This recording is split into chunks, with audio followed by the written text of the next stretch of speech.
Chapter 1. The Mistake That Changed Everything. The soft hum of the ceiling fan echoed through the tiny studio apartment in East Austin as Emily Carter sat curled up on the worn-out couch, clutching a pregnancy test with trembling fingers.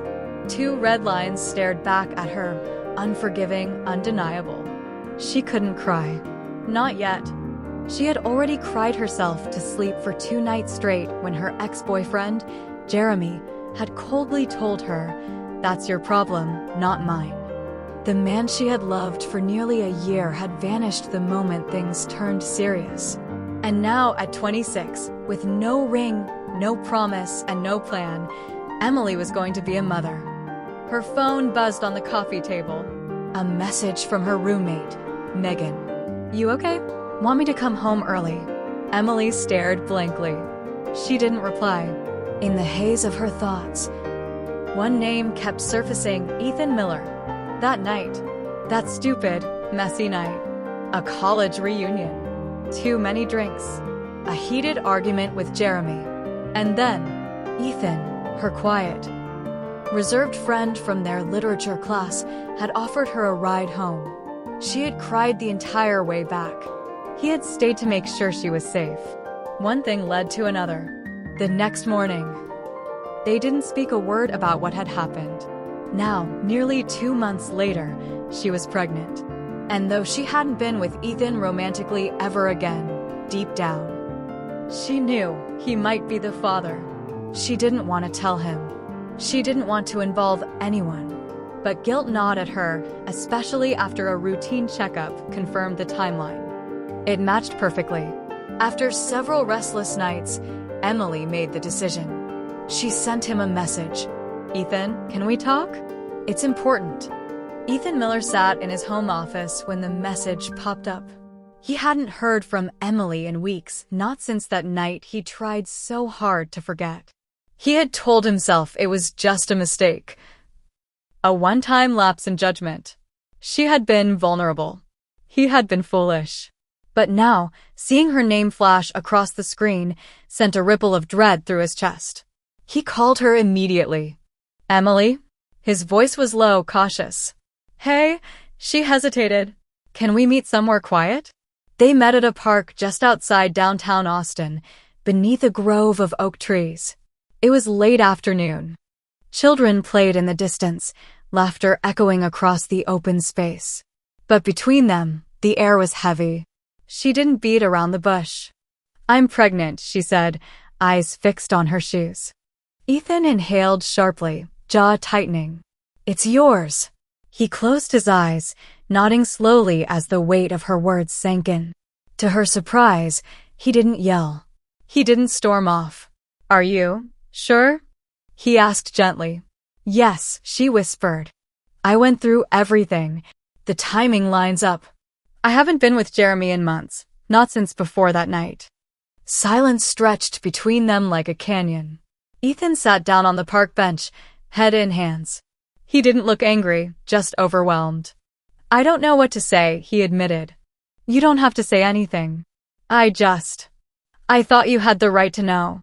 Emily turned to leave, thinking that would be the end of it. But Ethan's voice stopped her. "Wait." He stood up. "Let me do the right thing. At least, talk to my mom. I don't know how she'll take it, but she'll want to help." Emily froze. She didn't expect that. Not Ethan trying to help. Not him mentioning his mother. "Your mom." Ethan nodded. "She's old-fashioned. Believes in doing right by family. Even when there's no love?" He looked her straight in the eye. "Especially then." Emily's throat tightened. For a moment, she felt seen. Not judged. Not abandoned. She didn't know what the future held. But that night, as she sat back on the couch and placed a gentle hand over her belly, she realized something. This child might not be a mistake. Maybe, just maybe, it was a new beginning. Chapter 2. A proposal without romance. Emily stood outside the Miller family home, a modest white brick house nestled on a quiet street in North Austin.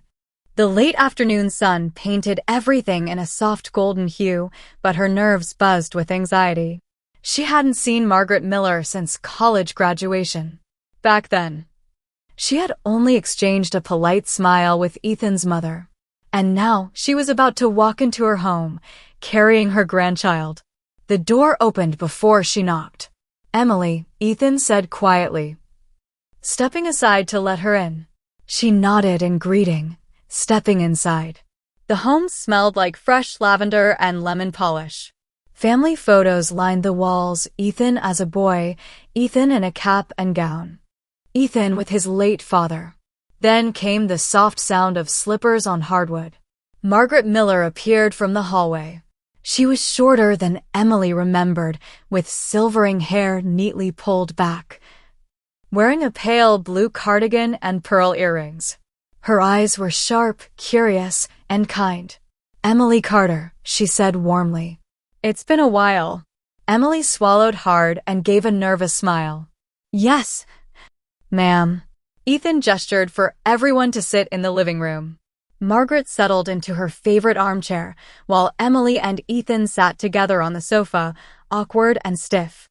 The silence stretched until Ethan cleared his throat. "Mom, there's something we need to tell you." Margaret folded her hands calmly. "I had a feeling. Go ahead." Emily took a shaky breath. "I'm pregnant." Margaret didn't flinch. She only nodded, then looked between them. "And the father?" "It's me," Ethan said, his voice quiet. Margaret blinked slowly, then nodded again. "I see." Emily braced for disappointment, for judgment. But instead, Margaret leaned forward, resting her elbows on her knees, voice gentle. "And what are the two of you planning to do?" Emily glanced at Ethan. She hadn't expected that they'd get this far. They hadn't discussed any plans beyond informing Margaret. But now the question hung in the air. Ethan answered, surprising even himself. "I think I should marry her." Emily turned sharply to him. "What?" He didn't look at her. He was speaking to his mother. "It's the right thing. We made a mistake. But I want to be responsible. I don't want the child to grow up without a name or a home." Margaret sat back, assessing him. "Is this about guilt, Ethan?" "No," he replied, then paused. "Not just guilt. I care about Emily. Maybe not in the way a husband should. Not yet. But she's strong and kind, and this baby deserves more than a broken start." Emily felt the sting behind her eyes. She hadn't expected him to say any of that. It wasn't a love confession, but it was honest. And there was a kind of dignity in it. Margaret turned to Emily. "And what do you want, dear?" "I don't know," Emily whispered. "I never imagined this would be my life. But I want my child to feel safe, to have family. If that means building a home, even one without romance, I'm willing to try." Margaret nodded solemnly. "Then I'll support you. Both of you. But I won't pretend this will be easy." Ethan finally looked at Emily, and for the first time in weeks, their eyes met with a shared sense of quiet understanding. That night, Margaret set up dinner for 3. She made baked chicken, green beans, and garlic mashed potatoes, Ethan's childhood favorites. Emily ate slowly, still feeling like a stranger at the table, but Margaret chatted gently, sharing old stories of Ethan's school days and the neighborhood. At one point, Margaret reached across the table and patted Emily's hand. "You'll make a wonderful mother." Emily looked down, tears welling. "I'm not sure about being a wife, though," she murmured. Margaret smiled kindly. "The best marriages aren't always built on passion, dear. Sometimes they start with a choice. And if 2 people choose each other every single day, that can grow into something stronger than love at first sight." Later, as Emily rode home in Ethan's car, she stared out the window in silence. Her mind buzzed with uncertainty, but beneath it all, there was one undeniable fact. Someone was finally standing beside her. It wasn't perfect. It wasn't magical. But it was real. And that, for now, was enough. Chapter 3. A quiet wedding, a loud silence. 2 weeks later, under a gray Texas sky, Emily Carter stood before a modest altar in the backyard of the Miller residence. The scent of wet grass lingered from a morning drizzle, and white folding chairs formed two small rows on either side of a white runner, most of them empty. There were no bridesmaids, no music, no grand procession. Just Ethan, in a navy suit that hung too stiffly on his lean frame, and Emily, wearing a simple cream dress borrowed from Megan's sister. Her belly had just begun to round, barely noticeable unless someone knew to look for it. A retired justice of the peace, a friend of Margaret's from church, stood before them, voice calm and unceremonious. "Do you, Ethan Miller, take Emily Carter?" "I do," Ethan said, quickly. Emily blinked, surprised by the certainty in his voice. "Do you, Emily Carter, take Ethan Miller?" "I do." The words came out dry, nearly soundless. "You may now exchange rings." There were no rings. Margaret stepped forward, holding a small silver band from her late husband's drawer. "It's not much," she whispered, "but it's a beginning." Ethan slid it onto Emily's finger, his touch warm but fleeting. "You may now kiss the bride," the judge said. They hesitated. Emily looked up at Ethan, her heart pounding. His eyes flicked toward hers, nervous, unsure. After a pause, he leaned in and pressed a brief, careful kiss to her cheek. The silence that followed was deafening. There were no cheers, no applause. Only the sound of a bird flapping away from the nearby fence. Inside the house, Margaret had prepared a light lunch, sandwiches, fruit, sparkling cider. Just the three of them. Ethan excused himself to take a call for work halfway through the meal. Emily sat alone in the dining room, chewing silently. Margaret entered, wiping her hands on a dish towel, and took a seat beside her. "You okay, sweetheart?" she asked. Emily nodded automatically. Then she shook her head. "I don't know what I feel," she said honestly. "It doesn't feel real." "It will," Margaret replied softly. "Marriage, even the good ones, feel unreal at first." Emily's lips curled into a sad smile. "Was yours like this?" Margaret's gaze grew distant. "No, mine was worse." Emily looked up in surprise. "I married your father-in-law out of pressure. My parents wanted stability. He wasn't cruel, but he was distant. For years, I cried myself to sleep most nights at first." Emily blinked. "But you two looked so happy in those photos." Margaret chuckled. "Photos lie, honey. What matters is the life we built after the tears. The trust we earned. The friendship that bloomed when the resentment faded. Love didn't come fast, but when it came, it stayed." Emily stared at her plate. "I don't even know what Ethan feels." "He's a man who lives in his head more than his heart," Margaret said gently. "Give him time. And give yourself grace, too." That evening, Ethan dropped Emily back at her apartment, even though she technically now lived at the Miller house. Margaret had offered the guest room, but Ethan and Emily both agreed they needed space to adjust. They stood awkwardly outside the apartment door. "I'll check in tomorrow," he said. "Okay." He started to turn, but then stopped. "Thanks for not walking away from all this." Emily nodded. "Same."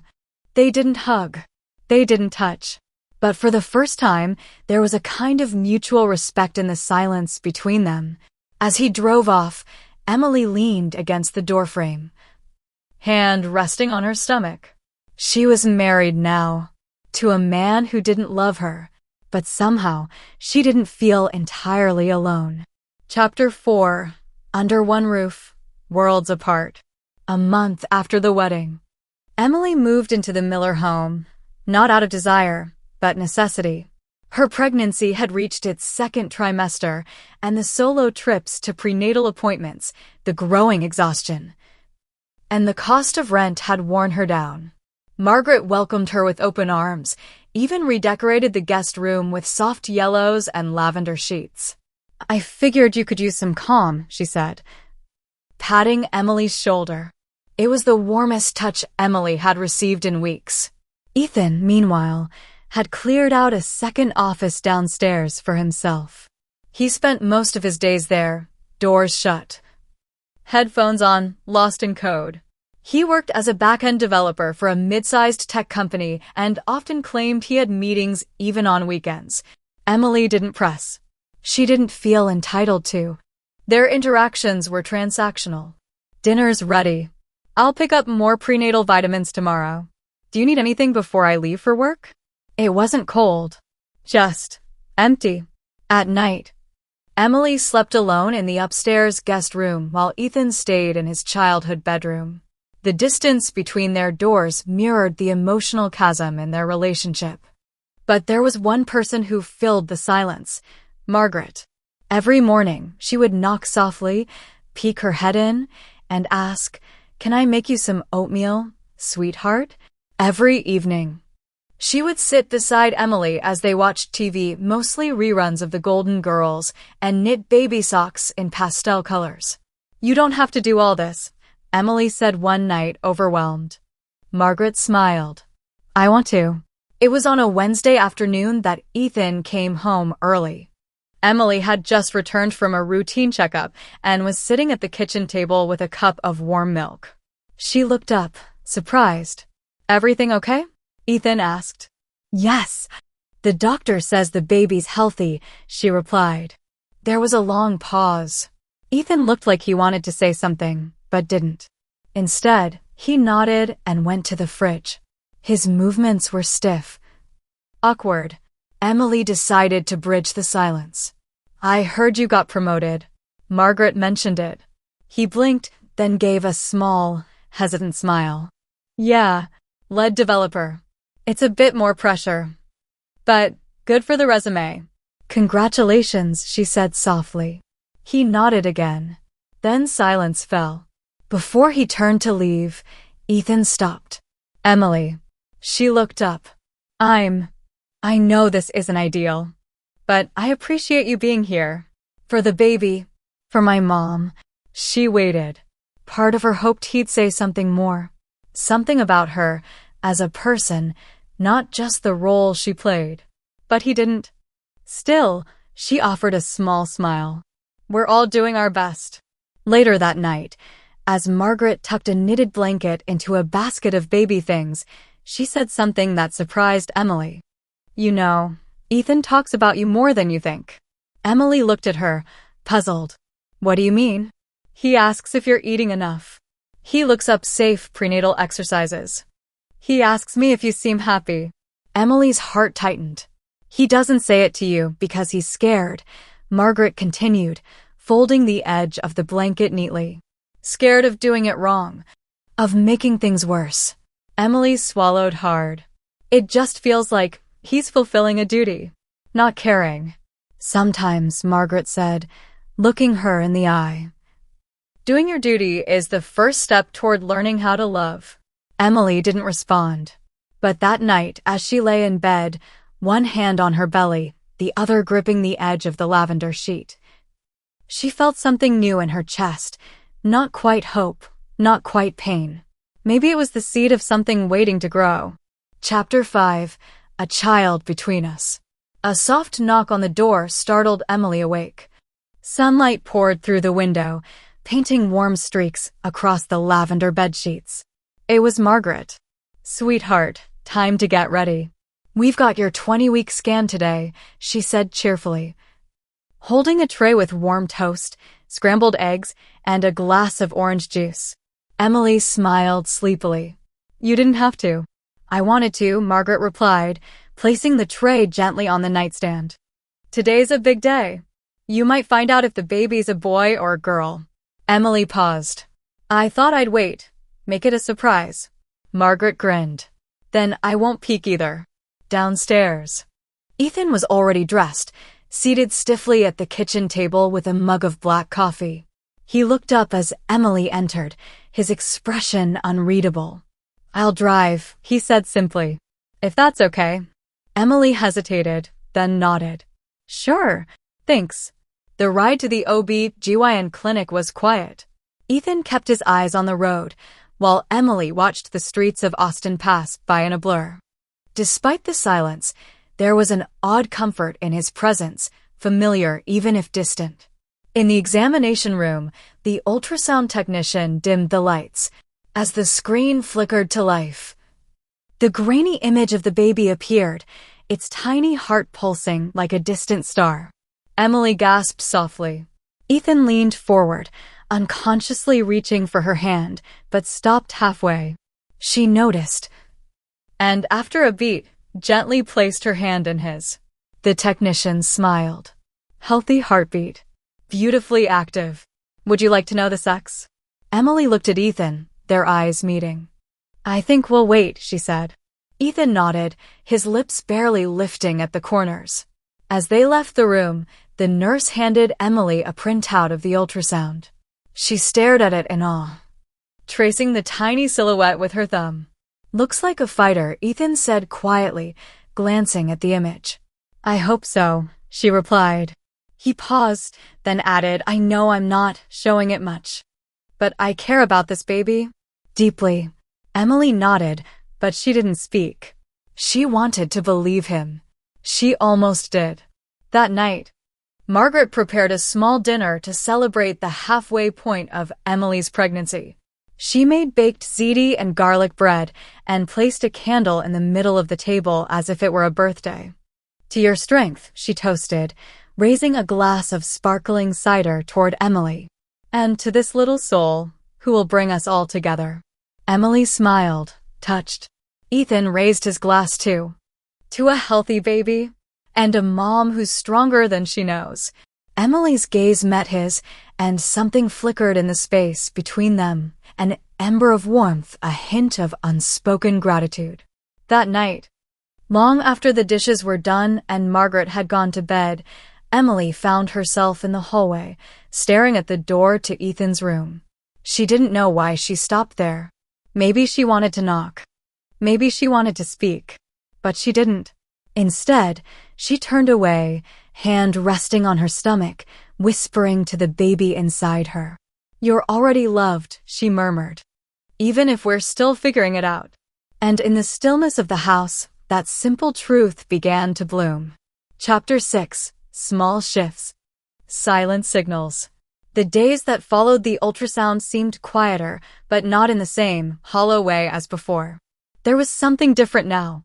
Something almost imperceptible in how Ethan offered to carry the groceries without being asked, or how he lingered a few seconds longer at the dinner table before heading back to his office.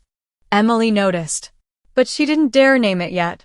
One Saturday morning, as sunlight filtered into the kitchen, Ethan stepped in to find Emily struggling to reach for a cereal box on the top shelf.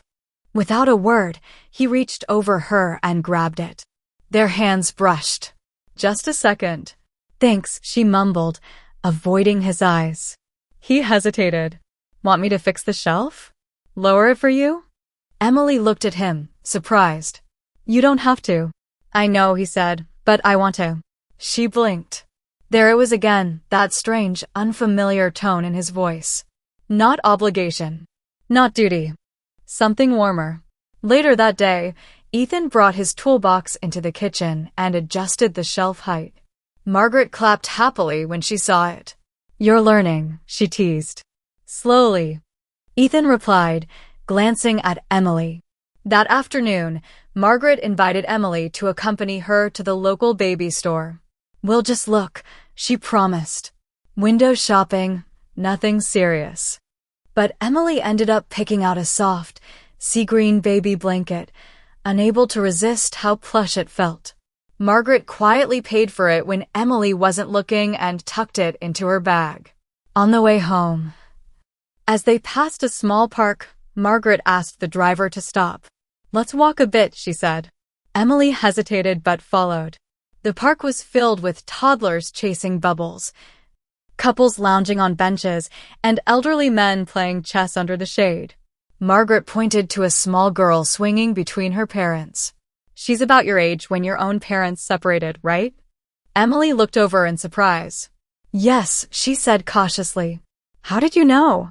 I noticed how you flinch when people mention family. They sat on a bench. Margaret turned to her.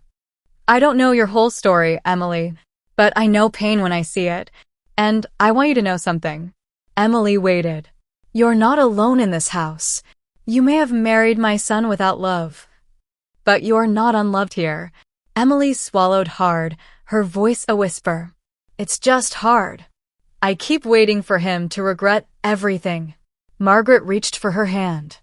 Ethan's been quiet his whole life, but he watches, learns, and right now, I think he's learning how to see you. That night, Emily placed the sea green blanket on the dresser in her room and stared at it for a long while. Downstairs, she heard Ethan's footsteps move through the kitchen. Then they stopped. A moment later, a gentle knock came at her door. Emily? She opened it. Ethan stood there with a small bowl of mango slices. I remember you liked these. From college. For your nausea. She looked at him, stunned. You remember that? He gave a small, awkward smile. I remember more than you think. She took the bowl, their fingers brushing again. This time, neither of them pulled away. Thank you, she whispered. And for once, the silence between them didn't feel like absence. It felt like space. A space they might someday grow into. Chapter 7. Letters without a name. Rain fell steadily against the windows of the Miller home, a soft, constant tapping that matched the quiet rhythm of the late evening. Emily sat at the dining table, rubbing her back with one hand and flipping slowly through a book with the other. The pregnancy was beginning to weigh heavier on her body, but her mind was even more burdened by questions, by feelings she couldn't name, and by the loneliness that sometimes still crept in between the moments of warmth. She had come a long way from that scared girl clutching a pregnancy test alone in her apartment, but the road ahead still felt uncertain. What would her life look like in 6 months? A year? Would Ethan ever truly look at her, not just as the mother of his child, but as his wife? That night, while placing clean towels in the linen closet upstairs, Emily noticed a small box tucked behind a stack of old bedsheets. It was dusty, the lid slightly askew. Curiosity got the better of her. Inside were bundles of stationery, cream-colored pages neatly folded, some tied with thin strings. She picked one at random, unfolded it gently, and began to read. Dear Emily, you don't know who I am. Maybe that's best. Maybe knowing would make things harder. But I see you. I see how you sit in the garden each afternoon, resting your hands on your belly. I see how you watch Ethan from the kitchen window, hoping he'll look back. I see how you cry sometimes, then wipe your face before anyone notices. And I want you to know, you are not invisible. Emily froze. She flipped to another page. You are brave even when you don't feel it. You are carrying something beautiful, not just inside your womb, but in the way you walk through this pain and still choose kindness. Another letter. One day, this house will be filled with laughter. Yours. Your child's. Maybe even his. Don't stop hoping, even if it hurts. Some loves are slow to bloom, but that doesn't make them weaker. Sometimes, they are the strongest of all. Emily's hands trembled. Her throat tightened. Who had written these? She read 3 more letters before gently folding them back. None were signed. All written with the same delicate penmanship. All left anonymously. That night, she couldn't sleep. She kept turning over the words in her mind, the tenderness, the insight, the small details only someone close could notice. Someone in the house. Could it be Ethan? No, his tone was too careful. Too restrained. The letters were full of warmth, emotional intelligence, gentle intuition. There was only one person it could be. The next morning, as Margaret was watering the potted plants near the kitchen window, Emily walked up behind her. I found the letters, she said softly. Margaret didn't turn around. She simply said, I wondered how long it would take. Emily felt her eyes sting. Why? Margaret finally turned, setting the watering can down. Because I knew you needed to hear things my son didn't know how to say yet. And I didn't want to speak as your mother-in-law. I wanted to speak to the woman you are, heart to heart. I thought they were from Ethan, Emily whispered. Margaret smiled. Someday, I hope they will be. But until then, let someone love you, even if it's not romantic. Even if it's not what you dreamed of. Emily stepped forward and wrapped her arms around Margaret tightly, her voice cracking. Thank you for seeing me. Margaret held her back just as firmly. You're worth seeing, Emily. Don't ever doubt that. That evening, Ethan found Emily sitting at the kitchen table, writing something on a small notepad. What are you working on? He asked. She glanced up, meeting his eyes. A letter. For who? She smiled faintly. Someone who's trying their best. Ethan looked puzzled but didn't push further. And in that moment, as the smell of freshly brewed tea filled the air and the quiet clinking of Margaret's knitting needles echoed from the living room, the walls of that house felt a little less cold. A little more like home. Chapter 8. A new name for home. The morning sun filtered through the lace curtains, casting dappled shadows across the dining room table where Margaret sat, carefully hemming a set of newborn onesies. Emily entered with a warm mug of tea in her hands, her belly round beneath a soft knit cardigan. Mom, she said quietly, placing the tea beside Margaret. I mean, if it's okay, I'd like to call you that now. Margaret's hands paused mid-stitch. She looked up, her eyes softening. I would love nothing more. They shared a quiet moment. A moment so delicate and full it didn't need anything more. Later that day, Ethan offered to drive Emily to the grocery store. She was surprised. He rarely offered. But he seemed more attentive lately. He opened the car door for her, adjusted the seatbelt carefully over her belly, and even walked beside her through every aisle, reminding her to buy the prenatal snacks she liked. As they reached the checkout line, an elderly woman behind them beamed at the two of them. First baby? She asked. Emily nodded, unsure how to respond. She's glowing, the woman said to Ethan. You're a lucky man. Ethan blinked, glancing at Emily. She smiled politely, though part of her wanted to say, it's not like that. But Ethan surprised her. I am, he said. Emily turned to him, eyes searching. But his face gave nothing away except a slight hint of sincerity. She didn't press him. That night, it rained again. Ethan and Emily found themselves in the living room, curled on opposite sides of the couch, while Margaret prepared tea. A photo album sat open between them. Margaret had pulled it from a forgotten shelf. Ethan flipped to a picture of himself as a toddler sitting on his father's shoulders. I don't remember that day, he said. Mom told me stories about your dad, Emily said. He sounded gentle. He was quiet. Kind of like me, I guess. He paused, then added he didn't always know how to say what he felt. But you could feel it, in how he showed up. Emily nodded. That matters more than words. There was silence again.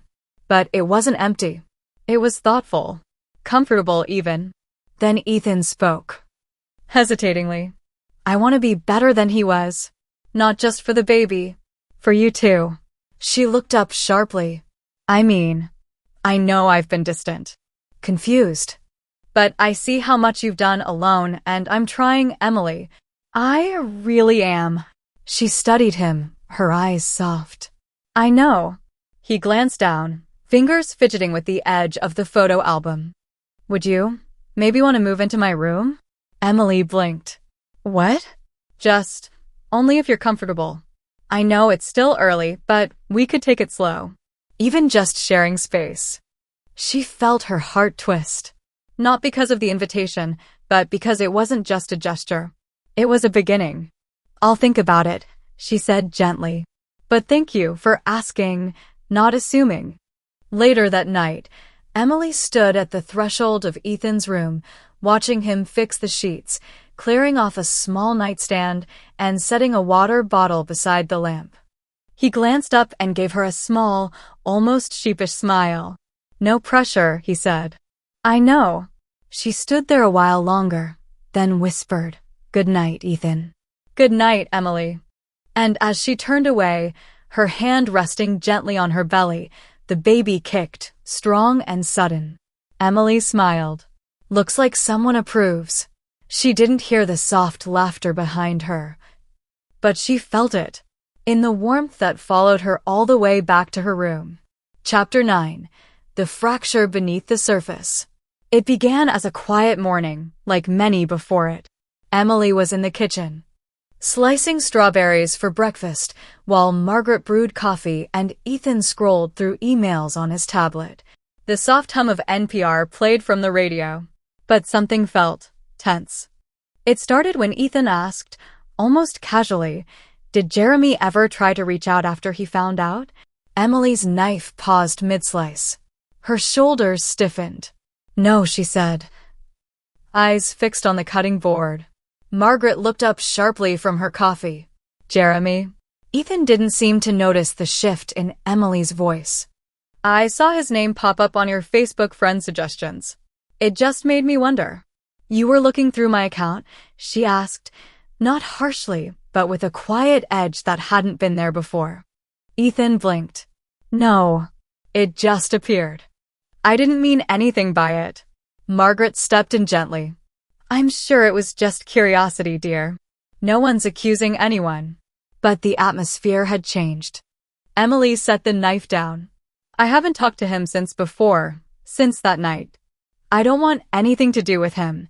Ethan opened his mouth, maybe to apologize, maybe to explain, but Emily had already left the room. Later that day, she stood alone in the nursery, brushing her fingers over the edge of the crib they had assembled together just the weekend before. Her heart ached with confusion. Why did that question hurt so much? Because it reminded her that deep down, Ethan still didn't fully trust her.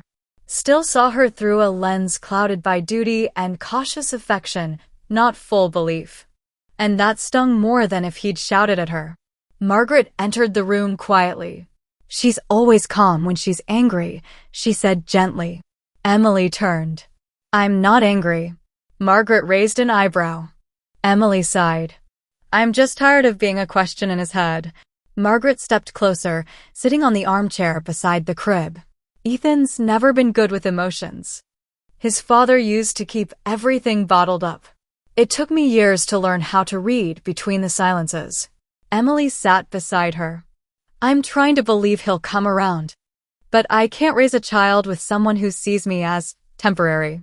You're not temporary, Margaret said firmly. And I think Ethan's starting to realize that too. But you both have wounds. His are just harder to see. That night, Ethan knocked gently on Emily's door. She opened it halfway, uncertain. I owe you an apology, he said. She said nothing. He continued, voice low. I asked that question because I was scared. Not because I doubted you. I keep thinking about what could happen if he ever came back, and I realized how much I hate that thought. Emily's brows furrowed. Why would it matter, Ethan? He looked her straight in the eye. Because I don't want to lose you. Her breath caught. I don't know when it happened or how he went on. But somewhere along the way, this stopped being about duty. I like having breakfast with you. I like hearing your voice in the hall. I like the way you talk to the baby when you think no one's listening. Emily's eyes stung. Then why does it still feel like I have to earn your belief? Ethan stepped closer. You don't. You never did. I just didn't know how to show it. Until now. There was a pause full of fear and hope and years of silence between two wounded people trying to love. And then Emily opened the door fully. Come in, she said. And he did. Not just into the room, but into the space between their hearts that had waited far too long to be filled. Chapter 10. Cracks that let the light in. Ethan woke up to the faint sound of birdsong and the gentle creak of floorboards above. For the first time in a long while, he hadn't slept alone. He hadn't touched her. Emily had curled on the far side of the bed, a pillow between them like a soft wall. But her presence had filled the room with something warm. Something real. Downstairs. The scent of pancakes and vanilla wafted through the air. He padded barefoot into the kitchen to find Margaret humming softly while flipping pancakes. "She's still asleep," Margaret said with a smile. Not looking up. "Let her rest. She's growing a human, after all." Ethan chuckled lightly. "I didn't realize how much work that was until now." Margaret shot him a look. "You'll understand better when you're up at 2 a.m. burping that baby." He smiled, but the smile faded as he pulled out a chair and sat, running a hand through his hair. "Do you think I've waited too long to show her how I feel?" he asked. Margaret placed the spatula down and turned to face him fully. "No. But I do think you've been afraid to admit it's more than just obligation." He nodded slowly. "I used to think love had to be instant, like in the movies. But this is slow, quiet, growing." Margaret smiled. "The best ones are." When Emily came down, still sleepy-eyed in a soft blue robe, she found Ethan already dressed, pancakes on the table, and a vase of fresh, white tulips beside her plate. "For you," he said simply. She raised an eyebrow. "Tulips?" "I read they symbolize new beginnings," Ethan explained. "Thought it was appropriate." Emily blinked. That wasn't just sweet, it was intentional. As they ate, the conversation was light but meaningful. For once, laughter didn't feel forced. And when Ethan reached across the table to brush syrup off the corner of her lip, she didn't flinch. Margaret watched silently from the kitchen doorway, her eyes misting just a little. That afternoon, they visited the local community center for a parenting class Margaret had signed them up for weeks ago. It was awkward at first, Ethan fumbling with the baby doll they handed him, trying to change a diaper while the instructor smiled patiently. Emily giggled, covering her mouth. "You put it on backwards." He groaned. "I build software, not babies. But you're learning," she said, eyes twinkling. "That's what matters." By the end of class, Ethan had successfully swaddled the doll and even made a few of the other expectant dads laugh with a self-deprecating joke. Emily watched him, arms folded, smile tugging at her lips. Maybe he was growing into this. Into fatherhood. Into partnership. Into love. That evening, as the sky turned rose gold over the backyard, Ethan joined Emily by the garden bench. Margaret had gone inside, giving them space. Ethan reached into his pocket and pulled out a folded note. "I wrote something," he said, handing it to her. "It's not a poem, but it's honest." Emily unfolded it slowly. "Dear Emily, I thought I knew who I was until I met the quiet strength in you. I thought I was just doing the right thing, until I realized I wanted to do this with you. Not for the baby, not for my mom, but for us. You are more than the mother of my child. You are the woman who made me want to become a man worthy of being loved. And I'm hoping someday you'll let me try." Emily read it once, then twice. Her eyes brimmed with tears, but they didn't fall. She looked up at him. "You're already trying," she said. "And I see it." She slid closer on the bench, resting her head gently on his shoulder. No kiss, no fireworks. Just stillness. And peace. The kind that grows in the cracks once created by pain, but now lit from within by something better. Something whole. Chapter 11. Shadows of the Past. The sun had barely risen when the phone rang. Emily stirred from the bed, blinking against the dim light filtering through the curtains. Ethan groaned beside her and fumbled for the phone on his nightstand. "Hello?" His voice was hoarse with sleep. Emily watched his face tighten as he sat up straighter. Yeah, I remember you." Pause. "No, this really isn't a good time." Another pause. His jaw clenched. "I said I'd call you back." He ended the call abruptly and tossed the phone onto the bed. "Who was that?" Emily asked softly. Ethan hesitated. "Just someone from college. Old friend." But Emily had heard the edge in his voice, tense, clipped.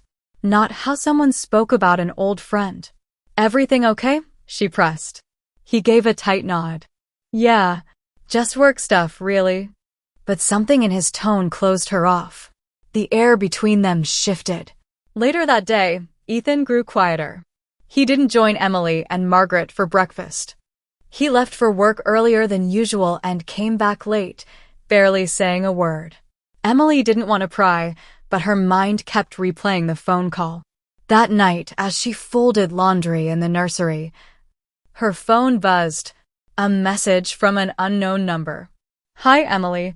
I think you and I need to talk. You don't know me, but I know Ethan. And I think you should know the full story." Alyssa. Emily stared at the screen. The name was unfamiliar, but the gut twist that came with it was not. She confronted Ethan that night, after Margaret had gone to bed and the house was quiet. He was sitting in his office, pretending to read emails. "Who's Alyssa?" she asked. Ethan froze. "She messaged me." He stood up. "Emily, it's not what you think." "Then what is it?" Her voice cracked. "Because if there's something I don't know, I deserve to." He sighed and ran a hand through his hair. "Alyssa was someone I dated briefly before you. It was casual. But when you and I..." After the reunion night, she was still in the picture. Emily's face fell. "So you were with someone else when you slept with me?" "I wasn't with her. Not officially. We were on and off. And I didn't think." "That's right. You didn't think," Emily whispered. "And now I'm here, pregnant, married to someone who lied by omission." Ethan stepped forward. "I didn't lie. I just didn't want to hurt you." She stepped back. "But you did." Emily locked herself in her room that night. She didn't cry. She didn't shout. She just lay in bed, hand resting on her belly, and stared at the ceiling. She had opened her heart, let herself believe in something growing, slow and real. But now the doubts crept in like shadows under the door. And suddenly, the house that had started to feel like home felt uncertain again. Chapter 12. A House Divided. The following morning, Emily awoke to the sound of rain.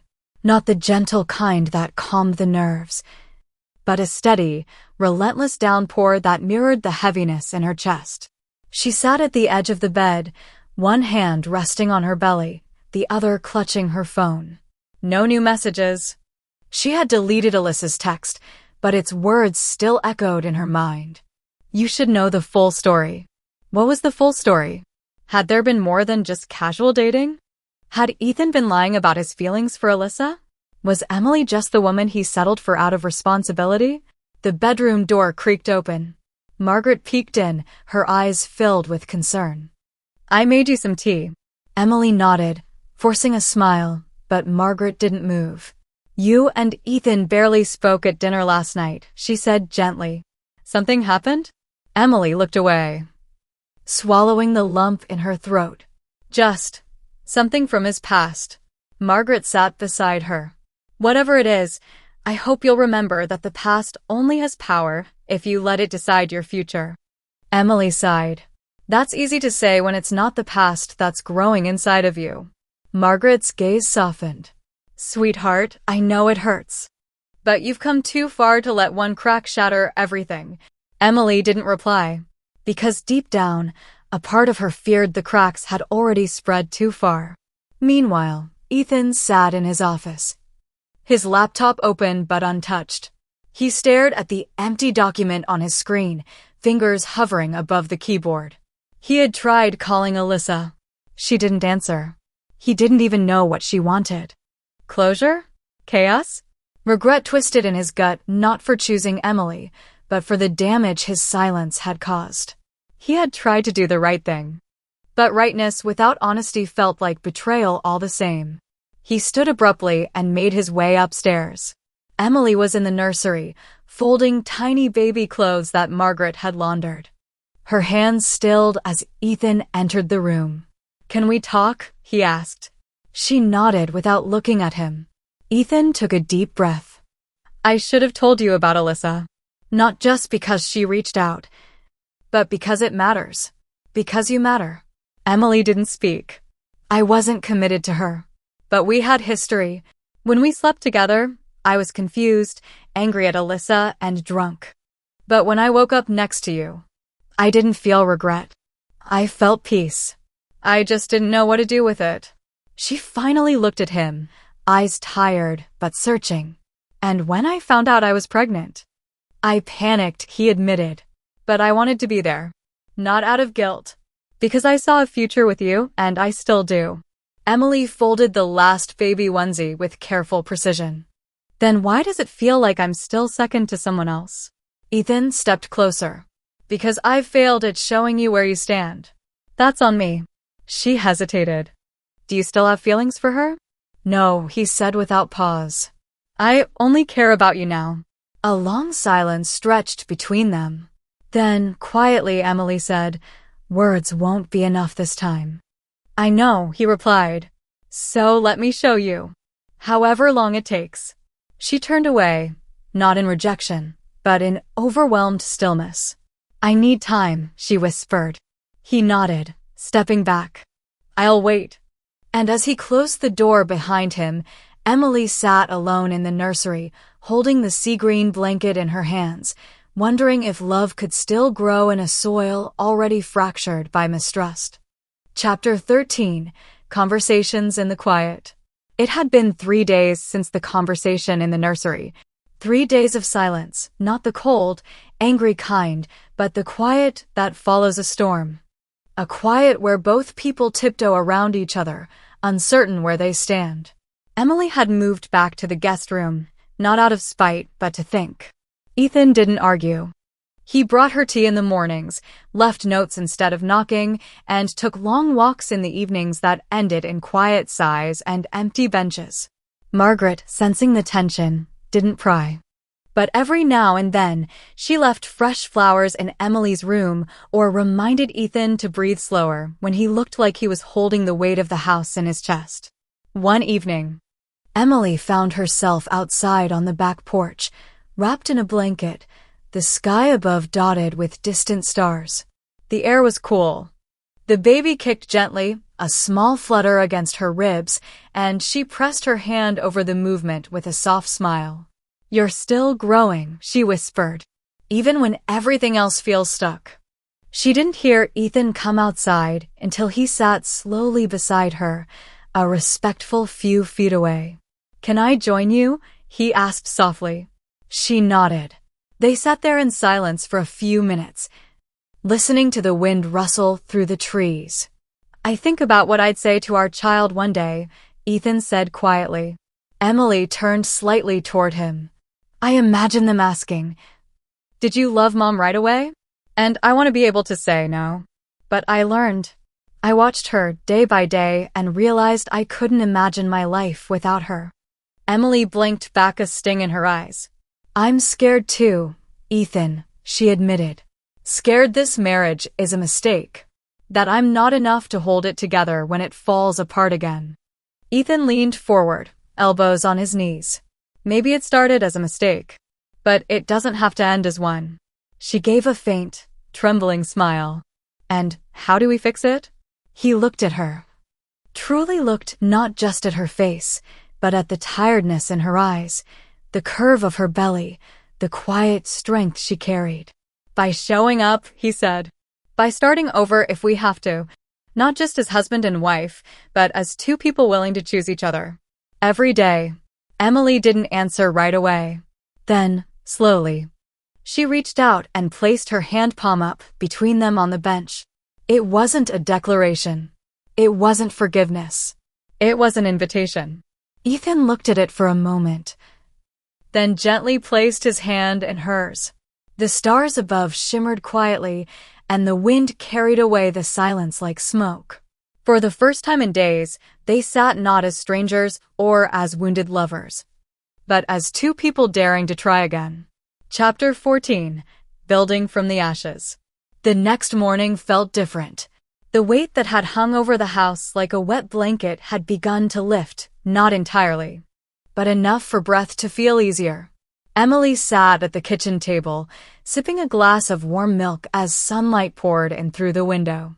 Across from her, Ethan stood by the sink, drying dishes Margaret had washed earlier. It was the first time in weeks they were in the same room without tension. Margaret entered with a bright smile, holding a small bundle wrapped in pink tissue paper. For the baby, she announced. Finished knitting last night. Emily unwrapped the parcel to reveal a tiny hand-knit cardigan in soft white wool, with buttons shaped like teddy bears. It's beautiful, she whispered, gently pressing the fabric to her cheek. I thought, Margaret said, glancing between the two of them, that maybe this child should be surrounded by things that were made with patience. Like this family. Ethan nodded, eyes soft. Emily felt something stir in her chest, a slow, steady thaw. That evening, Ethan knocked on Emily's bedroom door. Come in, she said, expecting another polite update or quiet apology. But what she saw made her eyes widen. He stood there with a paint roller in one hand and 2 cans of soft pastel paint balanced awkwardly in the other. I want to paint the nursery, he said. With you. Emily blinked. Now? I thought we could do it together. Talk. Or not. Just be in the same room, doing something that makes the future feel a little more real. She hesitated, then smiled. Okay. They spent the next 2 hours rolling soft green across the nursery walls. It was messy. Ethan had no technique, and Emily ended up with a paint streak in her hair. But they laughed, not out of obligation, but from a place that felt new and tender. Halfway through, Ethan dipped his roller and said quietly, I told my boss I'm taking paternity leave. 2 months. Emily paused. Really? He nodded. I want to be there. Not just as a father, but as your partner. Fully. She swallowed. That means more to me than you know. They continued painting. In the silence, something sacred grew. A rhythm. A new understanding. When the final coat dried, Ethan pulled out a small box. I was going to wait, he said, but after everything, I want to do this right. He opened it to reveal a delicate silver necklace with a tiny heart pendant. No ring, no pressure, just a gesture. It's not for the baby, it's for you. Because I see you now, Emily. Not just the mother, but the woman. And I'm falling for her. Tears welled in her eyes. She stepped forward and placed her hand over his chest, feeling the steady beat beneath his shirt. I want to believe in us again, she said. But I need to keep choosing it. Day by day. Then let's choose it, he whispered. Together. He placed the necklace around her neck, fingers trembling slightly. No grand kiss. No fanfare. Just 2 people in a half-painted nursery, surrounded by soft green walls, bathed in the quiet glow of healing. And, for the first time, they didn't feel like 2 separate lives stitched together by accident. They felt like the beginning of a home. Chapter 15. Learning to begin again. The early morning sun peeked through the curtains of the Miller home, casting long golden stripes across the wooden floorboards. Emily stood in front of the hallway mirror, adjusting the silver heart necklace Ethan had given her. It felt strange, beautiful, but unfamiliar, like wearing hope around her neck.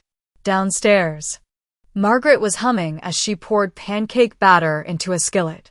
The sound of sizzling batter was comforting, grounding. It reminded Emily that life, even after storms, goes on in small rituals.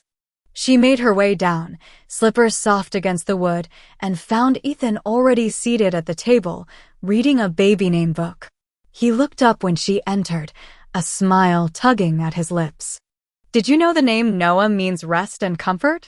Emily raised an eyebrow, amused. Are you trying to name him without me?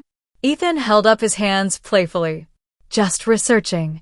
Besides, we still don't know if it's a boy. Margaret chimed in from the stove. You two make parenting sound like a science project. Name the child something with a little soul. Emily and Ethan exchanged a glance, laughter softening the air between them. It felt like something had shifted since painting the nursery, not something explosive, but quiet and steady. A small gear inside both of them had finally begun to turn in sync. Later that afternoon, they drove together to a community workshop on infant care, one of the many classes Margaret had circled in the local newsletter months ago.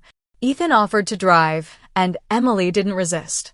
On the way there, They passed the small coffee shop where they had met for the first time back in college, a place they'd barely spoken since that one awkward group study session. Emily smiled quietly.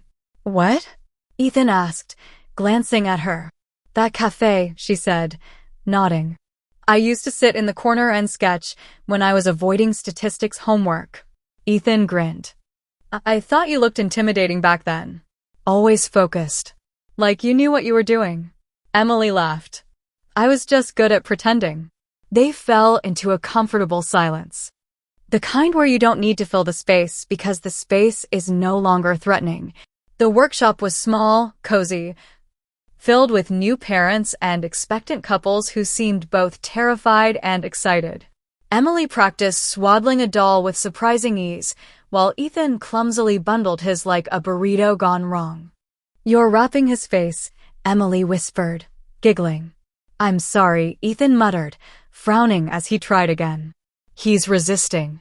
The instructor, a kind woman in her 40s, chuckled and approached them. "There's no perfect swaddle, Mr. Miller. But the effort counts." Ethan smiled sheepishly.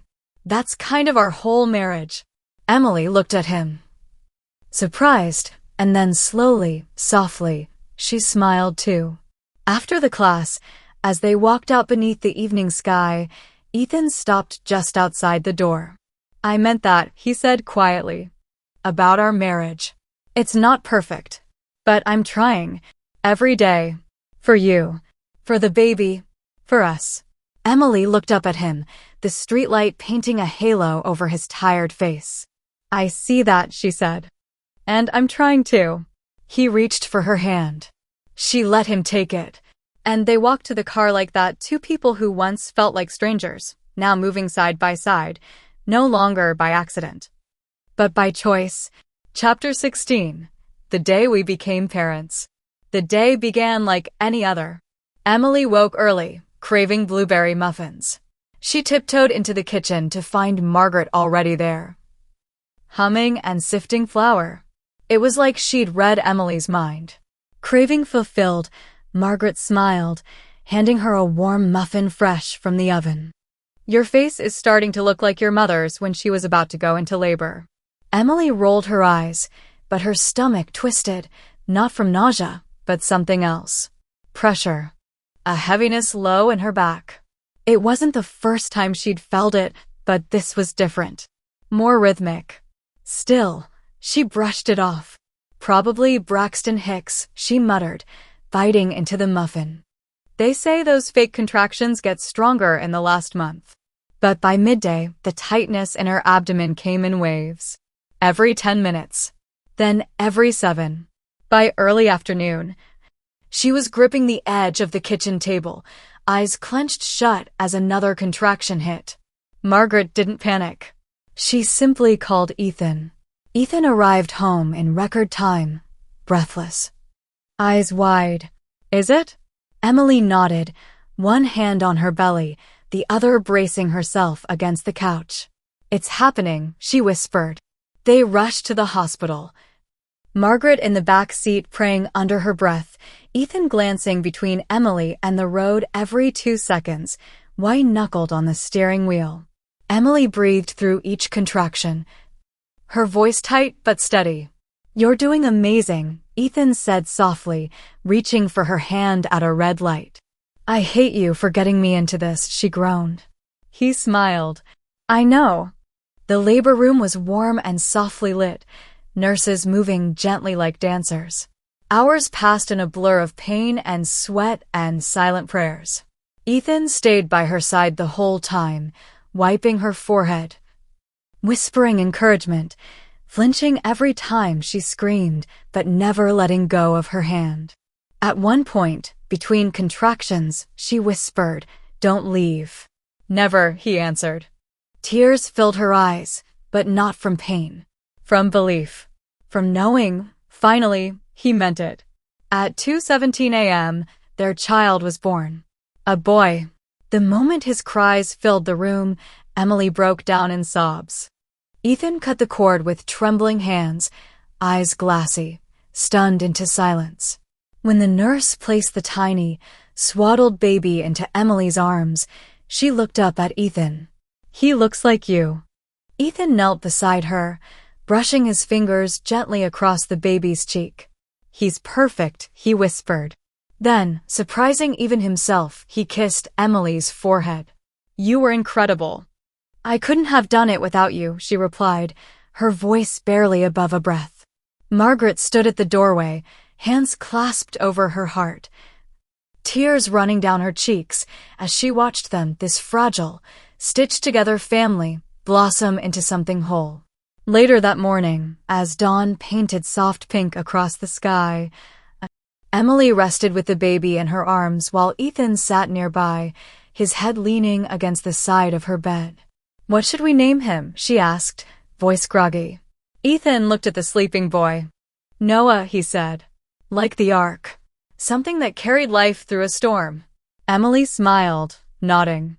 And as the baby stirred, eyes fluttering open for the first time, Emily whispered, "Welcome home, Noah."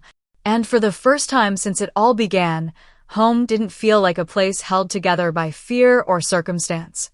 It felt like love. Chapter 17. The Promise of a New Beginning. The sun shone warmly through the sheer curtains of the Miller home, casting a golden glow over the nursery where Noah slept peacefully, swaddled in the soft sea-green blanket that had once brought Emily comfort during her doubts.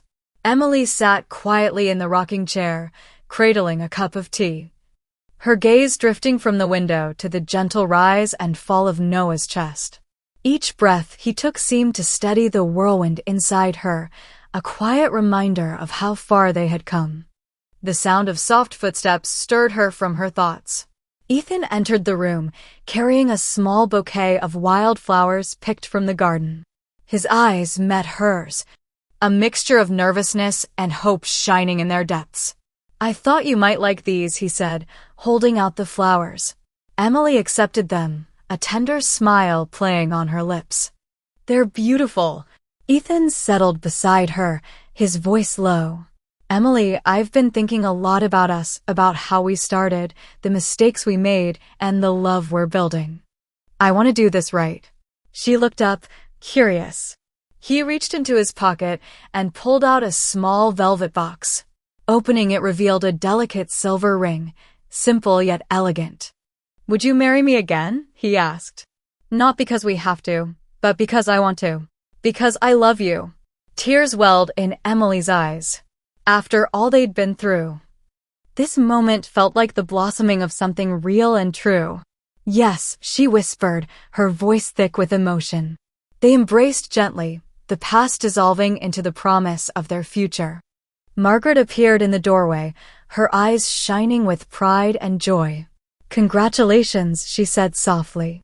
"This family has grown stronger than anyone could have imagined." Chapter 18. A ceremony of the heart. The garden behind the Miller house was transformed into a gentle haven of white and green, twinkling fairy lights woven among the branches of old oak trees. Friends and family gathered in a small circle, their faces glowing with warmth and anticipation. Emily stood at the edge of the clearing, radiant in a flowing cream dress that whispered softly in the evening breeze. Noah slept peacefully in Margaret's arms, wrapped snugly in his cherished sea-green blanket. Ethan, dressed in a simple navy suit, waited at the altar, a rustic wooden arch adorned with wildflowers and ivy. His eyes never left Emily's as she took slow, measured steps toward him. Margaret officiated the ceremony, her voice steady and kind. "We are here today to witness a promise not born of obligation, but of love chosen and nurtured." Emily and Ethan exchanged vows they had written themselves, words that spoke of forgiveness, patience, and a future built on trust. "I vow to see you, truly see you," Ethan whispered. "To be present in every moment, and to love you through all that we are." Emily's voice trembled as she replied, "I vow to hold space for us, to be patient and open, and to cherish the life we are creating together." Noah stirred, letting out a small yawn, and both parents smiled, feeling the fullness of their family in that instant. As they exchanged rings, simple silver bands symbolizing their renewed commitment, the crowd erupted in gentle applause and tears. Margaret embraced Emily tightly. "Welcome officially to the family, dear." Emily looked at Ethan, her heart full. They had started with a shaky foundation, but now, step by step, they were building something real and lasting. Under the starlit sky, surrounded by love, their journey of healing and hope had only just begun. Chapter 19. Gifts from the Heart. The morning after the renewal ceremony was calm and filled with a gentle sense of new beginnings. Sunlight poured through the kitchen windows as Emily prepared breakfast, her movements slow but peaceful. Noah cooed softly from his high chair, reaching out tiny hands toward the colorful fruit on his tray. Margaret bustled about, arranging fresh flowers on the table and humming an old tune. Ethan sat nearby, reading the newspaper but stealing glances at Emily that spoke of quiet admiration and growing affection. When breakfast was ready, they all gathered around the table. Ethan reached into his pocket and pulled out a small, carefully wrapped package. "For you," he said to Emily, his eyes shining with a mixture of nervousness and hope. Emily unwrapped the box to find a delicate silver bracelet, adorned with a single charm shaped like a tiny heart. "I wanted to give you something to remind you that I see you every day," Ethan said softly. Tears welled in Emily's eyes as she slipped the bracelet onto her wrist. Margaret smiled warmly. "Love grows in these small moments, the ones we carry with us." Noah gurgled happily, reaching for the bracelet, and the three of them laughed, the sound filling the room with lightness. Chapter 20. Home at last. The house was quiet, bathed in the soft glow of evening. The shadows of the old oak trees stretched long across the lawn, swaying gently in the summer breeze. Emily sat on the porch swing, Noah nestled against her chest, his tiny fingers curled around hers. Ethan joined them, settling beside her, his arm draped protectively around her shoulders. For a moment, they simply breathed together, 3 hearts beating in sync. Emily looked up at Ethan, her eyes reflecting the fading light. "We made it," she whispered. Ethan smiled, his voice steady and full of warmth. "Yeah, we did." Margaret appeared on the porch steps, a gentle smile on her face. "This is what I always hoped for," she said softly. "A family not perfect, but real, full of love and healing." Emily nodded, tears slipping silently down her cheeks. "Thank you for everything." As the sun dipped below the horizon, casting the world in shades of pink and gold, they sat together, no longer 2 strangers bound by circumstance, but a family bound by choice. The past's shadows had lifted, and in their place a new light shone, a light of hope, forgiveness, and enduring love. Home was not just a place. It was where they were, together.